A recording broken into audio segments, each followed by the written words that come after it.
একাদশ ও দ্বাদশ শ্রেণীর প্রিয় শিক্ষার্থীবৃন্দ, আজ আমরা আলোচনা করব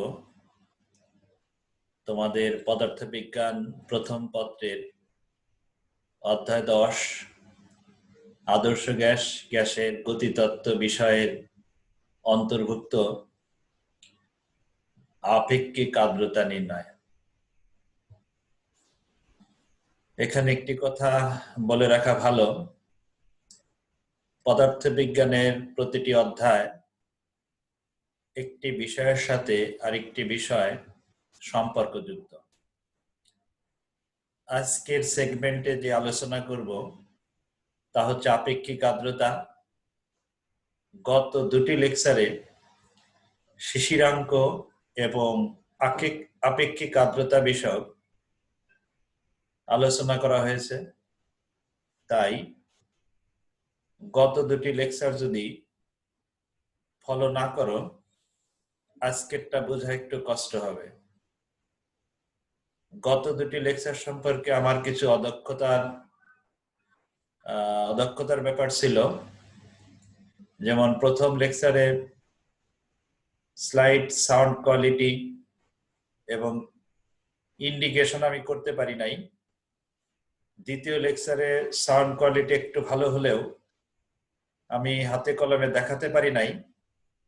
আশা করি আজকের লেকচারটির মধ্যে তোমরা সেই অদক্ষতার ছাপ পাবে না। আশা করি আজকে সাউন্ড, স্লাইড তৈরি এবং সর্বোপরি প্রত্যেকটা জিনিস আমি দেখিয়ে দেখিয়ে দেব এবং পরিষ্কারভাবে বোঝানোর চেষ্টা করব। মনোযোগ সহকারে আজকের এই আলোচনা যদি তুমি শুনে থাকো বা দেখে থাকবে, তাহলে আজকের বিষয়টা পরিপূর্ণভাবে শিখতে পারবে। আপেক্ষিক আর্দ্রতা নির্ণয়। আপেক্ষিক আর্দ্রতা নির্ণয়ের পূর্বে আমাদের যে জিনিসটা জানা প্রয়োজন তা হলো আপেক্ষিক আর্দ্রতা কি, যেটা গত লেকচারে আলোচনা করা হয়েছে। তারপরে আমি এখানে আরেকবার তোমাদের স্মরণ করায় দিচ্ছি। আপেক্ষিক আর্দ্রতা হচ্ছে শিশিরাঙ্কে সম্পৃক্ত জলীয় বাষ্পের চাপ এবং বায়ুর তাপমাত্রায় সম্পৃক্ত জলীয় বাষ্পের চাপের অনুপাত। অর্থাৎ আমি তোমাদের এইভাবে দেখিয়ে দিচ্ছি যে শিশিরাঙ্কে সম্পৃক্ত জলীয় বাষ্পের চাপ স্মল এফ এবং বায়ুর তাপমাত্রায় সম্পৃক্ত জলীয় বাষ্পের চাপ ক্যাপিটাল এফ দ্বারা প্রকাশ করা হয়। তাহলে আপেক্ষিক আর্দ্রতা আর equal to F by F. তাহলে আমাদের আপেক্ষিক আর্দ্রতা নির্ণয়ের জন্য যেটি দরকার সেটি হচ্ছে শিশিরাঙ্কে সম্পৃক্ত জলীয় বাষ্পের চাপ, বায়ুর তাপমাত্রায় সম্পৃক্ত জলীয় বাষ্পের চাপ। তা আমরা দেখে নেই কিভাবে আপেক্ষিক আর্দ্রতা নির্ণয় করা হয়। প্রথমে আমাদের জানা দরকার আপেক্ষিক আর্দ্রতা নির্ণয় করতে হলে আমাদের কি প্রয়োজন।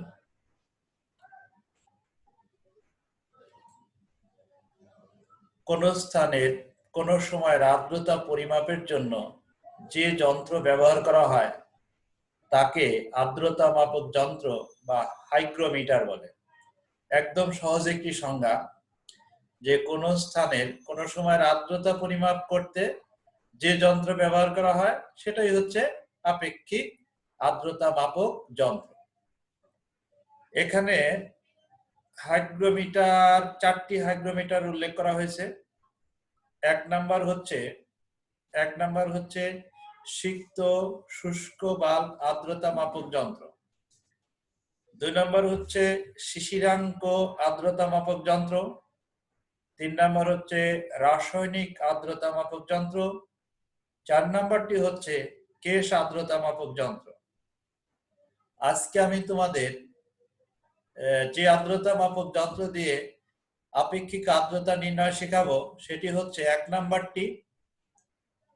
নাম্বারটি অর্থাৎ সিক্ত শুষ্ক বাল্ব আর্দ্রতা মাপক যন্ত্র। তোমাদের বইয়ে এই 1 নাম্বারটি আলোচনা করা হয়েছে। এটা পড়লেই তোমরা আপেক্ষিক আর্দ্রতা নির্ণয় শিখতে পারবে। আমি এখানে চিত্র দেখাচ্ছি যে সিক্ত শুষ্ক বাল্ব আর্দ্রতা মাপক যন্ত্র কেন নামকরণ করা হলো তোমরা এটা দেখেই বুঝতে পারবে।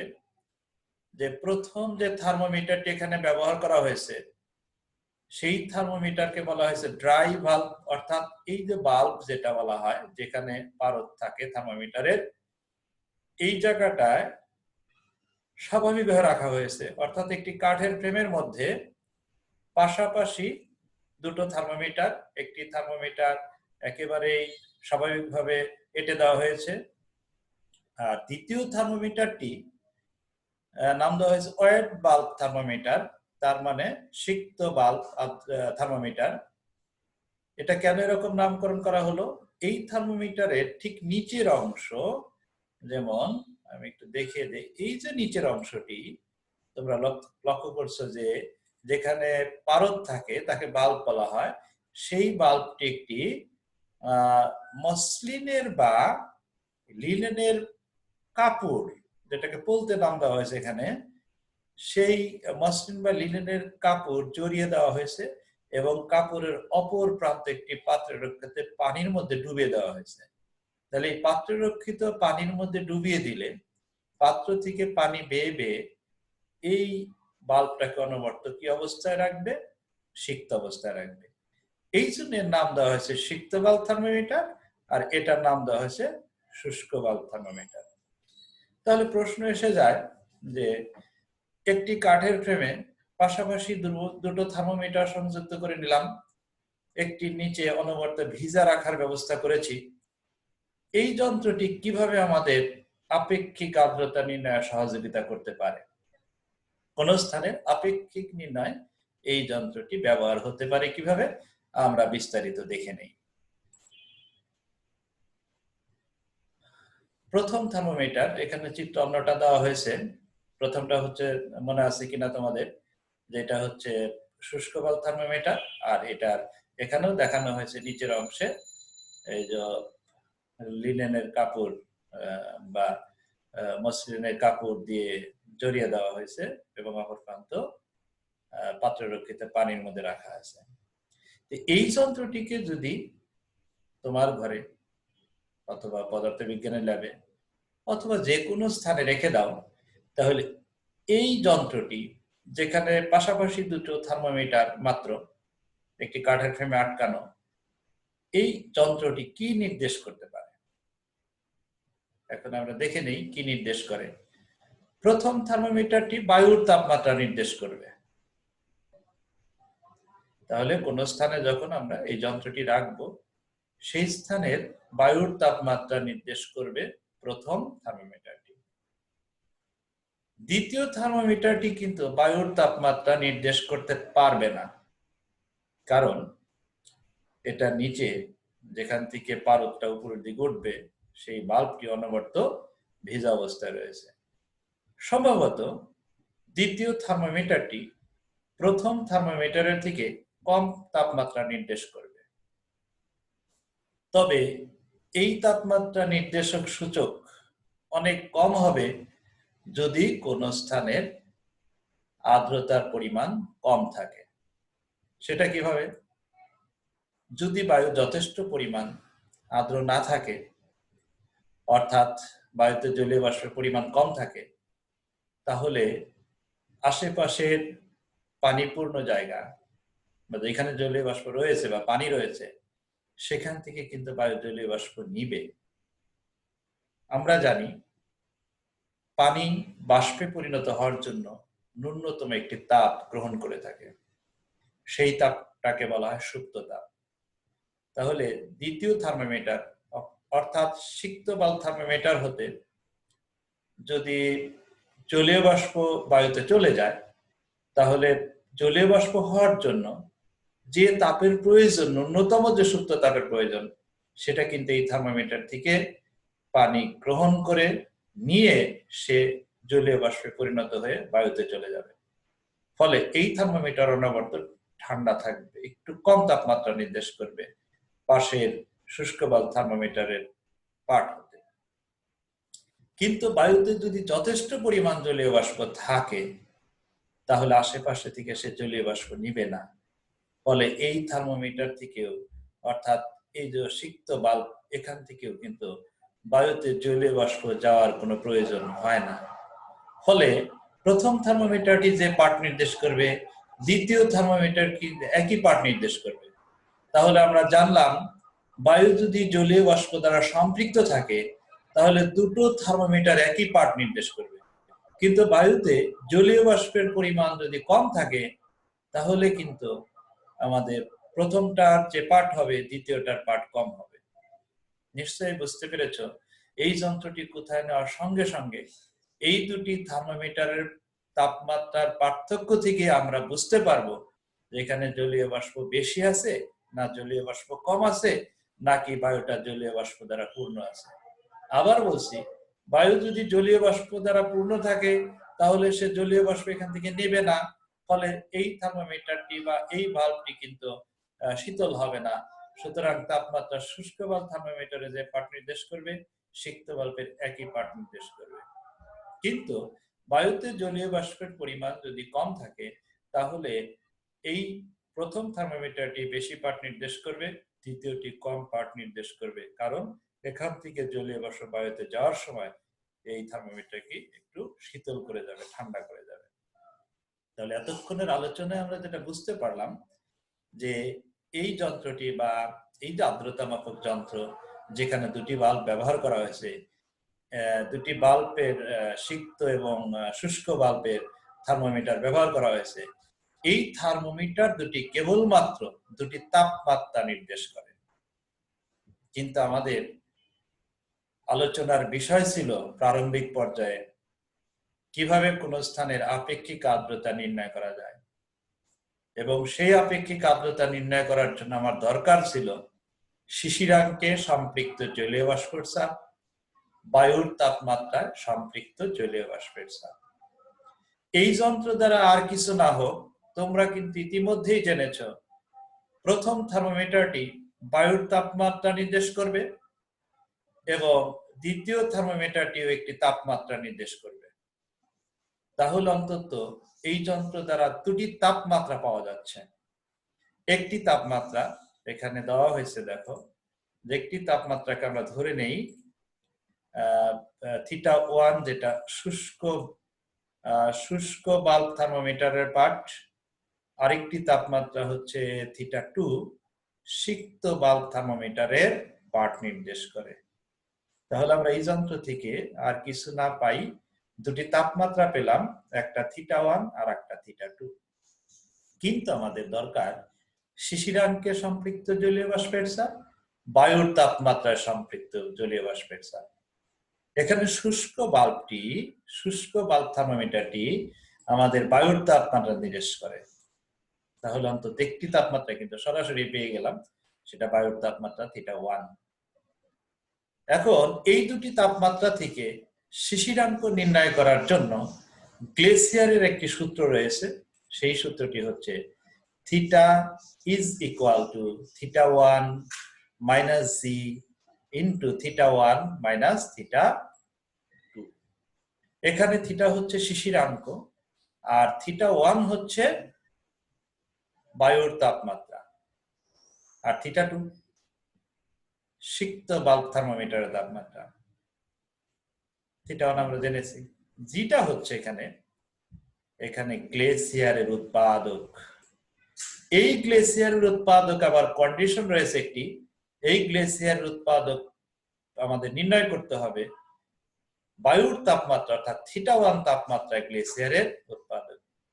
সেটা নির্ণয় করার জন্য আমরা পরের পেজের সহযোগিতা নেব। পরের পেজ আমি চলে যাচ্ছি।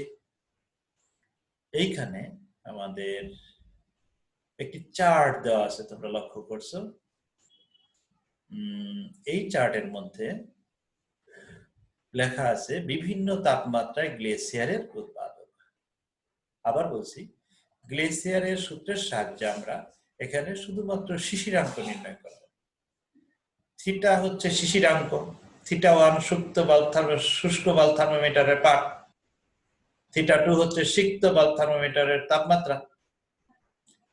আর জি হচ্ছে θ1 ডিগ্রি, মানে শুষ্ক বাল্ব থার্মোমিটারের তাপমাত্রা গ্লেসিয়ার উৎপাদক।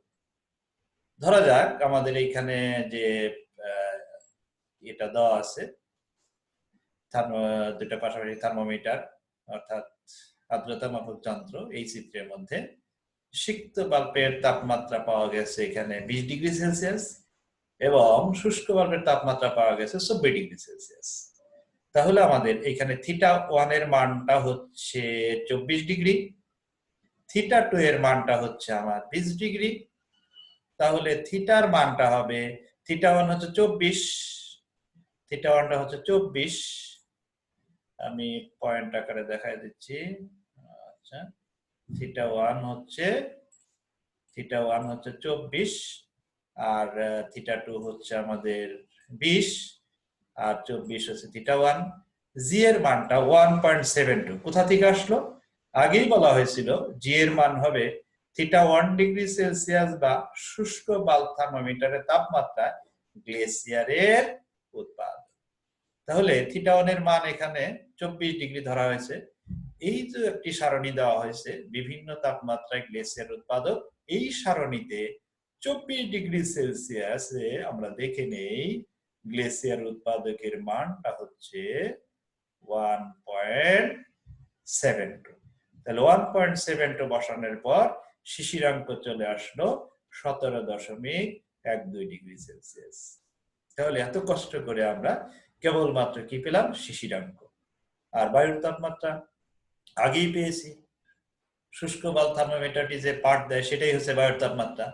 তাহলে এই যন্ত্রটি কেবলমাত্র আমাদের দুটি তাপমাত্রা নির্দেশ করলো, সেই দুটি তাপমাত্রার একটি হচ্ছে বায়ুর তাপমাত্রা আর অন্যটি হচ্ছে আমাদের সিক্ত বাল্ব থার্মোমিটারের পাঠ। তবে সেখান থেকে গ্লেসিয়ারের সূত্রের সাহায্যে আমরা অনায়াসে শিশিরাঙ্ক নির্ণয় করে নিলাম।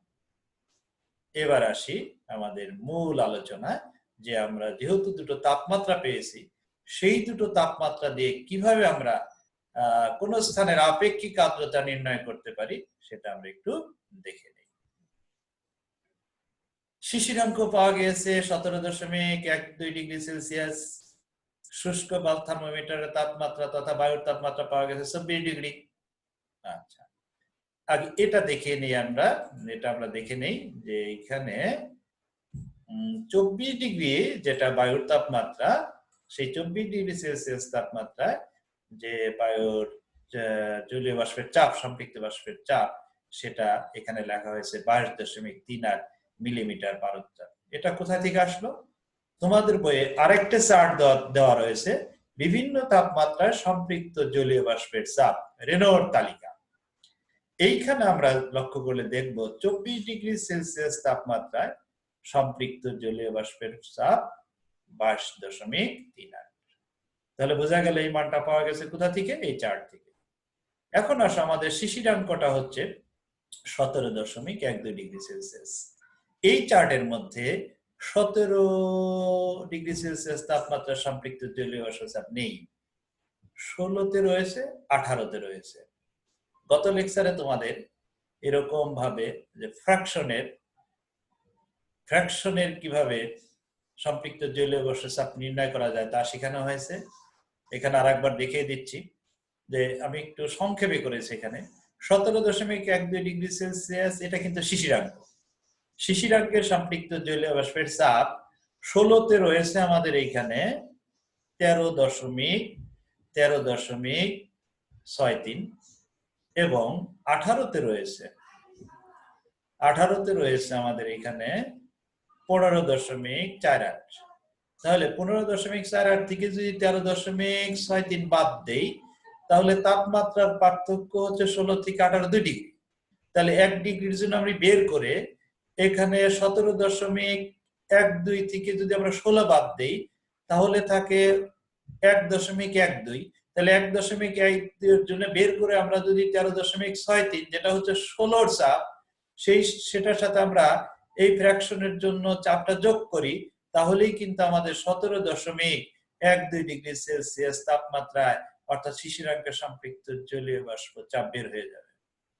তাহলে আমাদের হাতে ইতিমধ্যেই পৌঁছে গেছে স্মল এফ শিশিরাঙ্কের সম্পৃক্ত জলীয় বাষ্পের চাপ ক্যাপিটালের বায়ুর তাপমাত্রা সম্পৃক্ত জলীয় বাষ্পের চাপ। আর আপেক্ষিক আর্দ্রতা নির্ণয়ের সূত্র হচ্ছে R = F/F × 100%। স্মল f এর মান হচ্ছে 14.666 মিলিমিটার পারদ-চাপ, ক্যাপিটাল F এর মান হচ্ছে 22.38 মিলিমিটার পারদ-চাপ। তাহলে 65.53% আমাদের আপেক্ষিক আর্দ্রতা নির্ণয় হয়ে গেল। তাহলে আর্দ্রতা মাপক যন্ত্রের সাহায্যে, এই যন্ত্রটির সাহায্যে কিভাবে আপেক্ষিক আর্দ্রতা নির্ণয় করা যায় তা তোমাদের মোটামুটি বোঝা হলো। অর্থাৎ এই যন্ত্রটি কেবলমাত্র আমাদের দুটি তাপমাত্রাই দিতে পারে। সেই দুটি তাপমাত্রা থেকে আমরা গ্লেসিয়ারের সূত্র অনুসারে শিশিরাঙ্ক বের করব এবং শিশিরাঙ্কে সম্পৃক্ত জলীয় বাষ্পের চাপ চার্টের মধ্যে থেকে বের করব এবং বায়ুর তাপমাত্রায়, বায়ুর যে তাপমাত্রাটা পাবো সেই তাপমাত্রায় আমরা সম্পৃক্ত জলীয় বাষ্পের চাপ রেনল্ড তালিকা থেকে পেয়ে যাব। শুধুমাত্র আমাদের সমস্যা হচ্ছে শিশিরাঙ্ক নির্ণয় করতে গিয়ে গ্লেসিয়ারের উৎপাদক। সেই গ্লেসিয়ার উৎপাদকের একটি সারণী এখানে দেওয়া আছে এবং সেই সারণী থেকে বায়ুর তাপমাত্রায় অর্থাৎ θ1°C তাপমাত্রা, যেটা শুষ্ক বা থার্মোমিটারের পাঠ আসবে, সেই তাপমাত্রায় কিন্তু গ্লেসিয়ারের মান বসাতে হবে। আশা করি তোমরা বুঝতে পেরেছো। ভালো থাকো, সুস্থ থাকো, সুন্দর থাকো।